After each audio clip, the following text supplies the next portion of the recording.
Hello everyone, welcome to Sanmargaha classes. Question number 9 from the poem Justice. Write the summary of the poem in your own words ಅಂತ ಕೇಳಿದ್ದಾರೆ. ಪದ್ಯದ ಸಾರಾಂಶವನ್ನು ನಿಮ್ಮ ವಾಕ್ಯಗಳಲ್ಲಿ, ಸ್ವಂತ ವಾಕ್ಯಗಳಲ್ಲಿ ಬರೆಯಿರಿ. Justice poem is written by Praveen Kumar. The poet is worried about the present condition of justice. ಈ ಪದ್ಯವನ್ನು ಬರೆದವರು ಯಾರು ಮಕ್ಕಳೇ?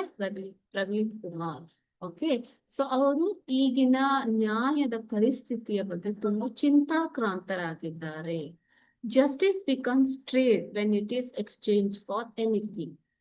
ನ್ಯಾಯವನ್ನ ಯಾವುದೇ ಒಂದು ವಿಷಯದ ಜೊತೆ, ಘಟನೆಯ ಜೊತೆ ಅಥವಾ ಯಾವುದೇ ಒಂದು ಇನ್ಸಿಡೆಂಟ್ ಜೊತೆ ಎಕ್ಸ್ಚೇಂಜ್ ಮಾಡ್ಕೊಂಡ್ರೆ it is not justice, it is called trade. Okay, despite all the difficulties, justice has managed to survive. ಎಷ್ಟೇ ಕಷ್ಟದ ಪರಿಸ್ಥಿತಿ ಇದ್ರೆ ಈಗಲೂ ಕೂಡ ಪ್ರಪಂಚದಲ್ಲಿ ನ್ಯಾಯ ಅನ್ನೋದು ಉಳ್ಕೊಂಡಿದೆ ಅಂತ ಹೇಳ್ತಾ ಇದೆ. It is cool like ice and still like rock. So justice, ನ್ಯಾಯ ಅನ್ನೋದು ಮಂಜುಗಡ್ಡೆಯಷ್ಟು ತಣ್ಣಗಿದೆ, ಅದೇ ರೀತಿ ಬಂಡೆಗಲ್ಲಿನಷ್ಟು ಗಟ್ಟಿಯಾಗಿದೆ ಅಂತ ಹೇಳ್ತಾ ಇದ್ದಾರೆ. ಓಕೆನಾ? ಸೊ ಮಂಜುಗಡ್ಡೆಯಷ್ಟು ತಣ್ಣಗೆ ಇರುವಂಥದ್ದು ಮತ್ತು ಒಂದು ಬಂಡೆಗಲ್ಲಿನಷ್ಟು ಗಟ್ಟಿಯಾಗಿ, ಬಂಡೆಗಲ್ಲಿನಂತೆ ಗಟ್ಟಿ ಅಥವಾ ಸ್ಥಿರವಾಗಿ ಇರುವಂಥದ್ದು ನ್ಯಾಯ. It is often shackle to greed and drive. Greed ಅಂತಂದ್ರೇನು ಮಕ್ಕಳೇ? ದುರಾಸೆ. ಇದು ದುರಾಸೆ ಮತ್ತು ಲಂಚದೊಂದಿಗೆ ಯಾವಾಗಲೂ ಹೋರಾಟ ಇರುತ್ತೆ. ಓಕೆನಾ? ಸೊ ನ್ಯಾಯವನ್ನ ಕಡೆಗಣಿಸಲಾಗಿದೆ ಯಾವ ಪರಿಸ್ಥಿತಿಯಲ್ಲಿ? ಮನುಷ್ಯನ ದುರಾಸೆಗೋಸ್ಕರ ಮತ್ತು ಭ್ರಷ್ಟಾಚಾರ, ಲಂಚಕೋರತನಗೋಸ್ಕರ ನ್ಯಾಯವನ್ನ ನಿರಾಕರಿಸಲಾಗತ್ತೆ.